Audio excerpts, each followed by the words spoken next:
morning, everyone. I woke up in a great mood. How about you?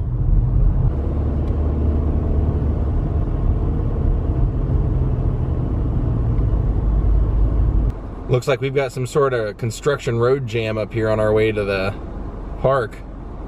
Well, we abandoned that park visit. We literally sat there for 15 minutes and didn't move because those cars could not figure out how to make room for one another in a small lane.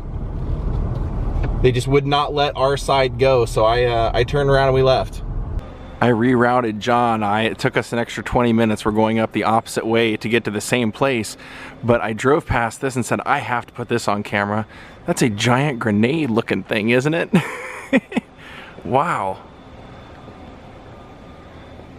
And the house is pretty cool looking too. Kind of interesting.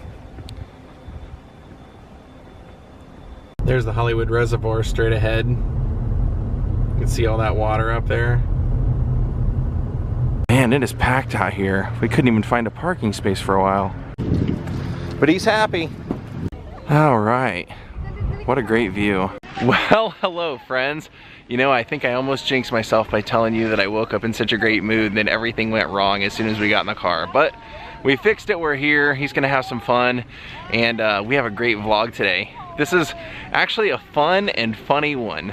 There's a great history that I'm gonna tell you about to a place we're going to today that was really only around for like less than 2 years, or right around 2 years. So it's gonna be a fun vlog. And I'll tell you, I'm still on an intense high from that Kiss concert. That to me is just what everything is right about, like rock and roll entertainment. That was all it right there in that vlog. I love the fact that those guys give you the bang for your buck. You know, there's not really a concert you can go see anymore that doesn't cost a lot of money. And for what they charge for a ticket and what you get, I think it's totally worth it. If you never thought you'd be a Kiss fan, I think you might be surprised if you saw them live that it was totally worth your time. I think it'd change your mind. And where we're going today is kind of a familiar spot. I've never vlogged it before, but I have vlogged something that was on the grounds that is no longer there, that's gonna make some of you a little sad. Big brother is watching. And also tomorrow's vlog is gonna be quite fun too. This is a great story that you are gonna love. Oh, he's making some friends. So one of the humorous moments that happened at the place we're gonna go today actually involved Rick James and Charlie Murphy. And if you ever were a fan of the Chappelle Show, I think this will sound familiar. All right, we're out of here. All right, our co-host got to go play. Now we're back. I'm gonna drop him off and you and I are gonna go explore this building I was telling you about. Let's go see where the China Club used to be.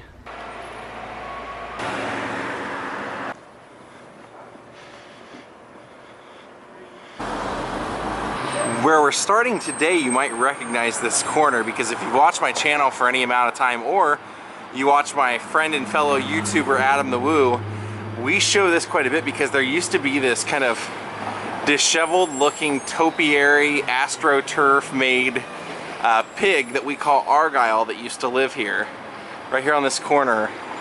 Yep, sadly they have removed him recently. I was trying to think of a way to tell you guys, and then this vlog today kind of helped, because Argyle lives at what we're vlogging today, or what used to be here.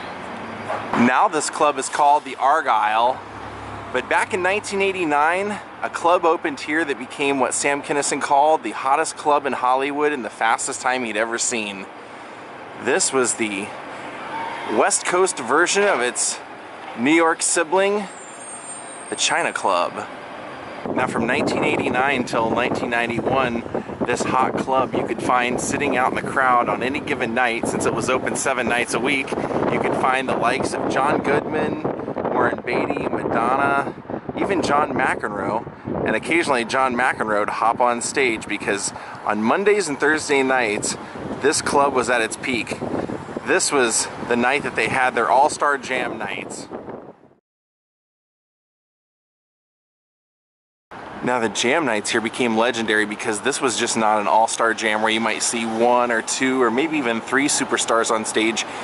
Here, those nights you might find 8 superstars on stage. I was actually able to find a performance filmed here, I believe in 1990, and it was everybody from Jeff Skunk Baxter on stage from the Doobie Brothers, along with Bruce Hornsby, Andy Summers, and Sting from the Police, as well as like 5 other amazing superstars. Now, some of the regulars that performed here together were John Entwistle from The Who would perform with Slash from Guns N' Roses quite a bit, and I found one account one night where they were up on stage getting ready to play and they yelled out, "Hey, we need a real blues guitarist to come up here and join us." And a famous comedian who was also a pretty fabulous musician named Sam Kinison with his beret came walking up and sat in and played with them and taunted his good friend Julian Lennon from the stage, because Julian Lennon used to have a reserved table here on those 2 nights every single week. And so, like I said, this was a club that was a sister club to its New York predecessor, started by Danny Freed in 1985. Now, Danny Freed happened to be a really good friend of Rick James, and so one of those famous accounts that we would see on the Chappelle Show happened here the night at the China Club. Now, what's funny about that story, not only is the story itself, but the background that goes along with the Rick James and Charlie Murphy friendship. It's almost like a brotherhood of where they just, for some reason, Rick James always felt from the early 80s when he met Charlie Murphy, and they were good friends with Eddie was good friends with Rick James, and Rick James just kind of took Charlie under his wing as the little brother who he would abuse. That happened here one night.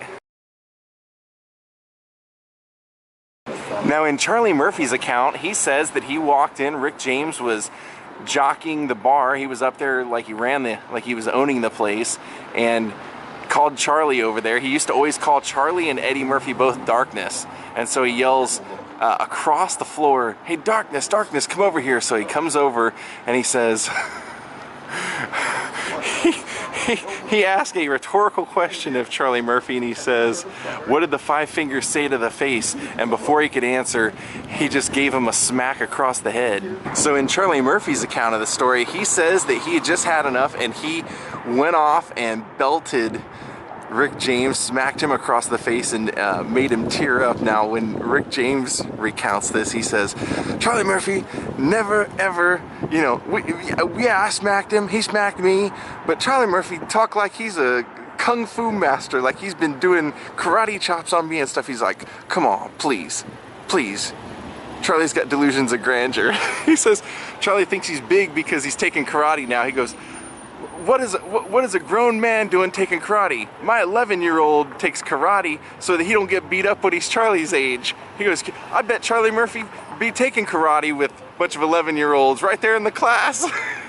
So he says that this was just Charlie trying to make himself look good, and as Charlie says, like, this was just a succession of things that Rick had done throughout their whole life, one of which being Rick punching Charlie in the head with one of his rings that had like a monogram of Rick James' logo, which was the heart with the wings, and for like a week Charlie was walking around with that imprint on his head. So it's kind of funny to think that this would be such a hot spot that the likes of Elton John, Bruce Springsteen, Slash, The Who would perform on this stage, and it was also the same place that we got one of the funniest comedic sketches out of the 2000s, which was that ridiculous Rick James Charlie Murphy story. Now, sadly, as popular as the China Club was, it only lasted until 1991. It was open from 1989 until 1991. As with all clubs in Hollywood, it was just hard to keep it fresh and new and a place that people wanted to come to more than any other place, and so it shut down. But then in 2013, they had this idea of reviving the China Club. They brought it back to life for a short time, and again, it didn't survive, so now that club is now known as the Argyle.